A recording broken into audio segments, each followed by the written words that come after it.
Hadirin yang kami hormati, di samping itu, marilah kita renungkan kembali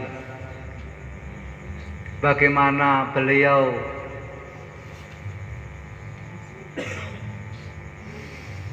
akhlak beliau. Itu beliau mempunyai akhlakul karimah. Dan setelah beliau secara lahiriah meninggal kita, beliau Rasulullah SAW juga memilih para mursyid. Beliau memilih para arif billah untuk meneruskan cita-cita beliau, yaitu menciptakan manusia yang selalu mengabdi pada Allah Subhanahu wa Ta'ala. Dan sekarang kita, zaman kita ini, beliau memilih seorang arif billah, yaitu pencipta salah wahidiyah. Beliau memilih Mbah Yai Qaddasallahu wasruhan sebagai pencipta salah wahidiyah, di mana beliau itu juga akhlakul karimah. Beliau juga qalbu rasul, sehingga apa-apa yang diceritakan beliau pasti hakun nafsikuhu, pasti hak yang harus kita ikuti. Beliau juga pilihan Allah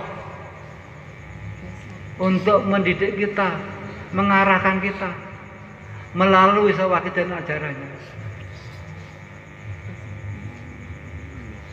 Kalau kita lihat, umumnya dalam sebuah kitab itu 100 tahun.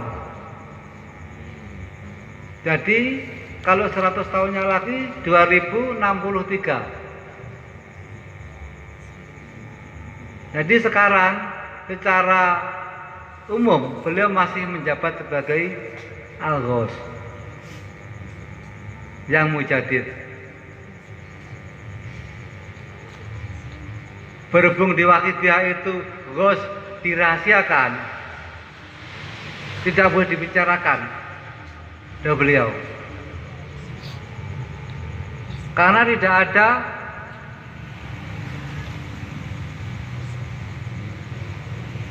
apa ya istilahnya ya, baiat. Jadi Ghaus Sultan Aulia beliau ada dua macam. Yang pertama itu diumumkan, artinya diberitahukan. Nah, pasti kalau Ghaus yang diberitahukan pasti ada baiat. Seperti zamannya Syekh Qadir Al-Jailani. Pasti pengikut Thariqah Qadiriyah pasti dibaiat. Thariqah Naqsabandiyah pasti dibaiat. Sehubungan pengawas wahidiyah tidak dibaiat, maka di sini tidak ada Ghaus yang diberitahukan. Jadi dah beliau jam wahidiyah Ghausnya itu dirahasiakan. Intinya pengamal tidak diwajibkan mencari siapa orangnya. Pengamal hanya diwajibkan meyakini adanya Ghaus. Titik. Adapun ada seorang pengamal yang diberitahu cukup untuk dirinya sendiri. Tidak beliau. Loh, apa mungkin sampai? Insya Allah sampai kalau kita Fatihah. Ila hadratil zaman Al-Fatihah sudah sampai. Allah tidak akan mungkin keliru menyampaikan doanya kepada beliau. Tak mungkin keliru. Dan mengenai dawuh beliau di antaranya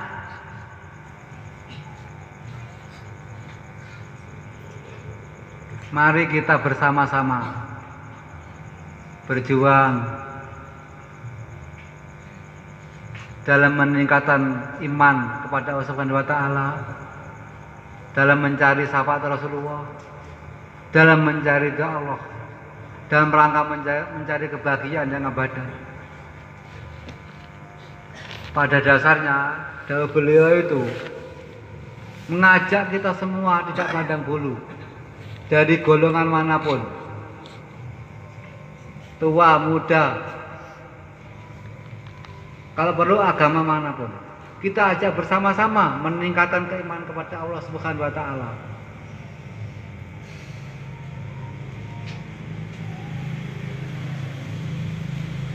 Di samping itu, beliau meneruskan, dan dalam perjuangan janganlah kita benci seseorang. Janganlah kita kucilkan seseorang, apalagi menyakiti seseorang. Yang kita khawatirkan, jangan-jangan yang kita sakiti, yang kita kucilkan, itu kekasih Allah yang kita sembunyikan. Terus bagaimana kalau yang kita kucilkan? Kalau yang kita sakiti? Itu kasih Allah yang disembunyikan Allah. Kita akan mengalami kerugian besar, hadirat besar sekali. Karena Allah Subhanahu wa taala itu tidak seperti kita. Itu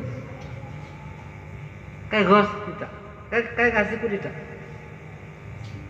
Allah Subhanahu wa taala merahasiakan setiap manusia pilihan demi untuk menyelamatkan orang-orang yang taat kepada Allah Subhanahu wa taala.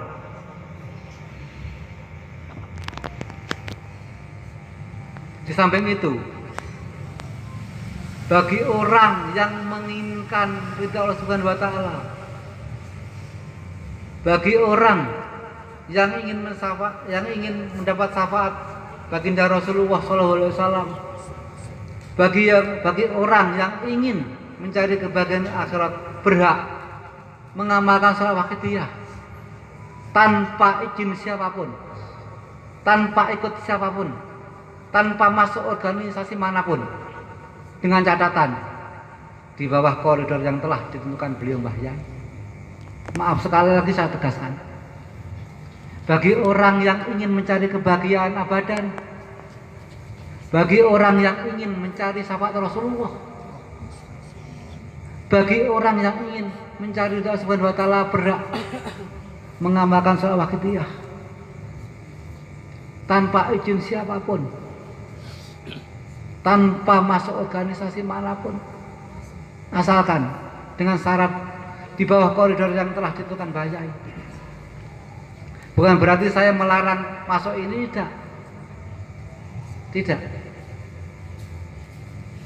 Artinya pengamal yang ikut organisasi, misalkan PW, PSB Miladiah, monggo. Jangan salah paham, monggo. Tapi dengan syarat tetap seperti apa yang diinginkan oleh Mbah Yai. Walaupun tidak ikut siapapun, tidak seperti apa yang diinginkan Mbah Yai,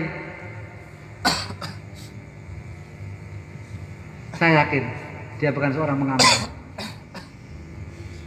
Maaf, dalam sebuah kitab terangkan, artinya gini, barang siapa usaha kepada Allah Subhanahu wa taala sulit tanpa didampingi seorang arif billah, gurunya setan. Bertemu guru arif billah pun sulit. Apabila kita usaha kepada Allah Subhanahu wa taala, sudah bertemu guru arif billah dan kita beda lidahnya atau kita tidak sependapat dengan beliau, maka hubungan guru dan murid dicabut Allah Subhanahu wa taala tanpa kita sadari. Dan nur ilahi yang ada di dalam hatinya murid dicabut Allah selamanya, kecuali kita menyamakan lidahnya kembali pada beliau, walaupun kita mendapat guru pengganti atau penerus. Artinya, kalau kita sebagai pengamal sudah mengamal sawakitiyah, kemudian secara lahiriah beliau meninggalkan kita, dalam perjuangan kita sesuai dengan langkah beliau, maka oleh Allah kita dianggap bukan pengamal, bukan manusia yang menganggap, oleh Allah sendiri kita dianggap bukan pengamal. Di samping itu, nur ilahiyah yang ada di dalam hatinya murid cabut Allah selamanya. Walaupun mendapat guru pengganti, misalkan Gus Safi, tetap dianggap bukan pengamal Allah Subhanahu wa taala, kecuali dia kembali menyamakan misi visi dengan Mbah Yai sebagai penaklif salawatiyah.